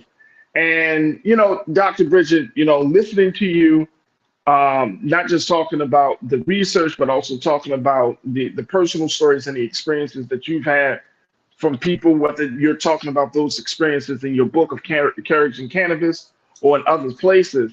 It's like it still comes down to the user making their own decision about how to move forward. Because I'm a true advocate that as much as you might have laws, policies, data, research and studies and all of that, that probably moves just a small number of people.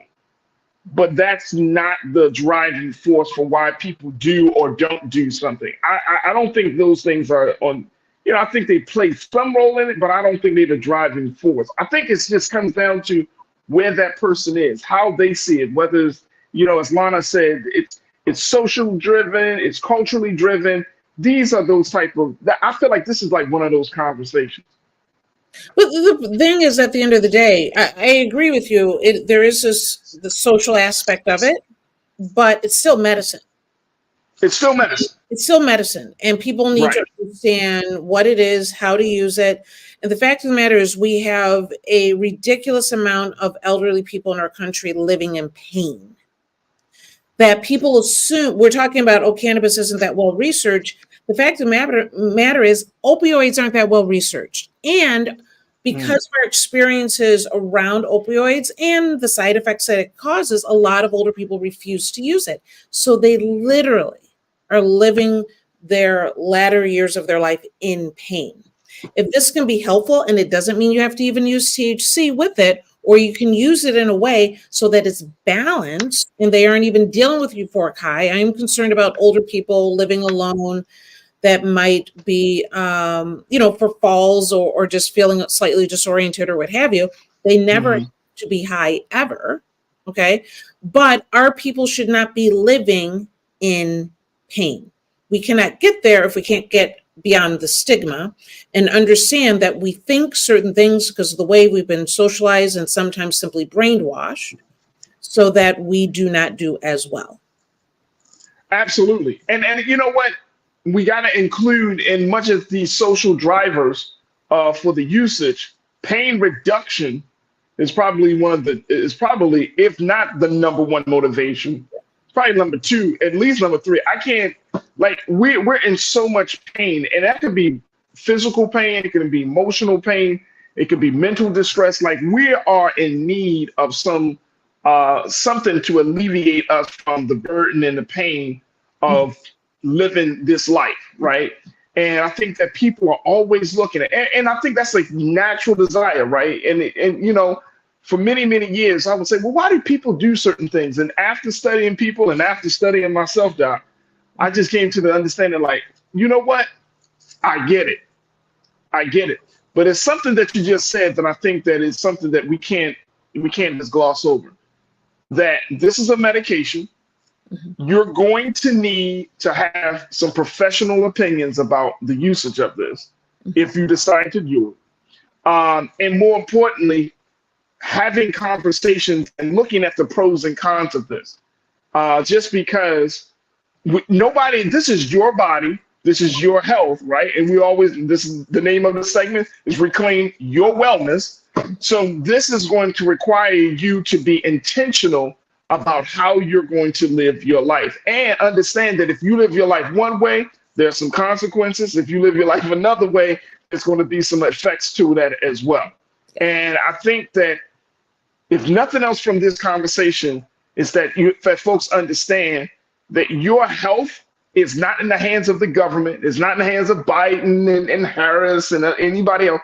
This is literally in your hands, in the sense that, of course, you can't control everything. We can't stop certain circumstances from coming into our lives. But essentially, this is in our hands. We're the ones that are putting the fork to our mouths. We're the ones that are ingesting certain things. We're the ones that are living in certain conditions. This is the stuff that is in our hands, in our power.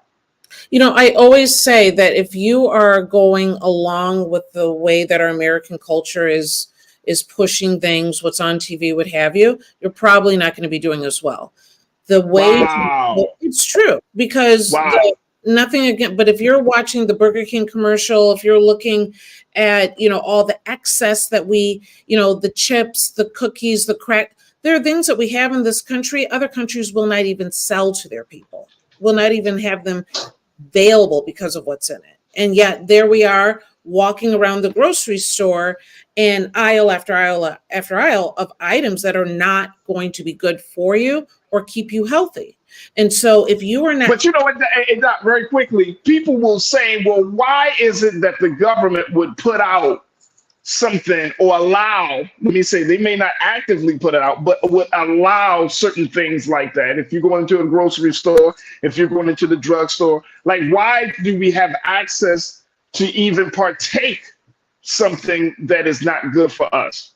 And people ask that question all the time. Well, it goes right back to our viewer. I don't like your music. Is that you don't like my music? Right. That the fact of the matter is, they put the choice back in your hands, and it makes money. Okay. And so they say, well, it's up to you. I'm not forcing you to eat it. You know, and I brought this up before, that during the time of Roosevelt and Truman, we don't have universal health care, because they actually thought if we limit the amount of health care, the poor will die. And the poor were Black Americans. Okay. That is why we have not had it from, years ago. You would think America would be, on the ahead of this when it comes to universal health care, but that is documented. Okay. And so they provide things for all of us to make choices. And so it goes back to that original comment. Should we have that as a choice? Or do you assume that if you're going into a store that the things on the shelf don't have carcinogens in it? Because some of them do. Yeah. Do you assume that they have fats that literally will clog your arteries? Many of them do. We're just getting to a point where we're having conversations, and maybe we should limit that, but they've been there all this time. And like I said, a lot of those products other countries won't even give to their people. And so it sounds like, Doc, and I know we got to wrap up, but it sounds like this is not just about what's on the shelf or what's directly in front of us. but that maybe we need to have a different conversation about how we're making choices. Like, how do we empower people to make the best choices for their lives, right? For the livelihood of themselves and their families, especially for their children. Like, we need to, and because I feel like in today's culture, that is becoming a premium, being able to make the best choice, being able to have the power of discernment and judgment, being able to understand that if you go make one decision, this could be the possible outcome versus you making the other. Like, having that skill set seems like it needs to be, I don't know, for lack of a better word, it needs to be strengthened. It needs to be fortified. And it's not just about the choices, it's about how the ability that we do make these choices. Absolutely. Absolutely. And that takes time. That means you have to have a physician and a healthcare team that is not forced into 7 or 15-minute visits. That means that you have to have access to information that isn't cluttered with numerous conflicting information at the same time. And we do not clear that lane. We have free speech. We can provide, and don't get me wrong, I'm not saying that we shouldn't have free speech, but we cause a lot of confusion for people to make good choices. And we basically just narrowed what the medical field can actually do to help people. Absolutely. Man, oh man. Man, oh man. Dr. Bridget, always bringing some great conversations, always got us thinking. Doc, is there going to be an after chat? I know you're working on the healthy relationships initiative that you've been on. Talk to us. Is there going to be something happening tonight? So at 7 o'clock, we will be on YouTube on Dr. Bridget's Wellness Reclaimed, because we just got to claim it now. Okay. So this will be healthy relationships. We'll be on Instagram. We'll be on Facebook at Dr. Bridget MD. And we're bringing back Will Baptiste, that has been on the show with you. Oh, yeah. When we're talking about types of intimacy. There it is, Dr. Bridget's Wellness Reclaimed. Woo! She's going after it. And that's happening at 7 p.m. Eastern time. Folks, make sure y'all check her out on the YouTube channel. One of the Culture Crew members, I think it was TC. TC, I think you asked a question. You were trying to find the conversation that Doc and I had about healthy relationships. So what's your YouTube channel? I want to make sure that folks know. Right. So you can go to Dr. Bridget's Wellness Reclaimed, or if you just put in Dr. Bridget MD, like everything else, you should be able to find it as well. And go to the playlist or to live. I'm pushing to go live. It's not doing anything. That's it right there, y'all. That's my conversation. Look at me, man. Looking all studious and stuff. Yeah, I still got to edit it and whatever, but look, I'm busy. I get it. Look, that's why. Hey, look, just do it in one take. That's what they used to call me, the Jay-Z of public radio. There you go. Who's got time? One take, man. Let's just do it. All right, Dr. Bridget, y'all make sure y'all follow her on all social media platforms. The sister is absolutely phenomenal and dope. She has a lot to offer. She knows what we need, what we don't need, and it's always a pleasure. And it's just a real honor to have her on with us every week here on The Culture to talk about the things we need to do to reclaim our wellness. So, Dr. Bridget, thank you for being so good for the culture. Truly appreciate you. Absolutely. Thank you, Farajii. You're welcome. All right, folks, that's going to do it for us. Thank you, crew, for checking in. If you're checking us out on the X platform, thank you. If you're checking us out on the Facebook platform, thank you. And to the YouTube chat, thank you so much for all of y'all for coming in and being a part of the conversations. And I hope you enjoyed the discussions. I see the discussion talked about everything from cannabis, talking about Arab Americans, what we talked about in the first segment, and so much more. I love it. I love it. Let's keep the discussions going. Make sure you do your due diligence. Support us here at Black Star Network. Go to our website today at blackstarnetwork.com. Download the app for free. Follow us on social media at Black Star Network. Also, if you have an opportunity, give us a little something, something. We're looking for donors, financial donors, to support us in this powerful movement that we have right now. Big shout out to Margaret Jarrett. She is another fantastic donor. She has just donated, and she's now officially a part of the Bring the Funk fan club at a level 1. So Margaret, thank you so much. And I'm so happy that you were inspired by the show to give something to us today. We truly, truly appreciate you. And folks, let's not stop giving. even though we are enrolled and embroiled in all of the stuff that we're doing, your support matters. It absolutely matters. You know, if we don't have your support, not just in watching us, but also in putting something and being an investor and stakeholder in this thing can't thrive, and we want it to thrive for the culture. All right. So I appreciate y'all for doing that. Also, follow me on social media at The Real Farajii. You can check me out on IG at The Real Farajii, at Farajii on the X platform, and at Farajii Muhammad on Facebook. All right, folks, that's going to do it for me. Big brother Roland Martin is up next, 6 p.m. Eastern time. As always, never be afraid to challenge what's wrong. Stand for what's right while being yourself in the process. Tomorrow, man, oh man, I got a very special guest that's going to be joining me, a sister, a dynamic sister. She's the author of the book, Imagine Freedom, that's going to be dropping next week or the next week or so. And this book right here, Imagine Freedom, the sister is Rahel Tesfamariam, my sister, my colleague, my comrade. She's going to be joining us tomorrow, God willing, to talk about how we can transform pain into political and spiritual power. Woo! Trust me, folks, y'all don't want to miss that conversation with me and my sister Rahel, and of course, with you as well. So that's going to happen tomorrow here on The Culture. All right, thank you so much for tuning in. As always, never be afraid to challenge what's wrong, stand for what's right while being yourself in the process. God willing, we will be back tomorrow for another exciting edition of The Culture right here, only here, exclusively here on the Black Star Network. Talk to you soon. Peace.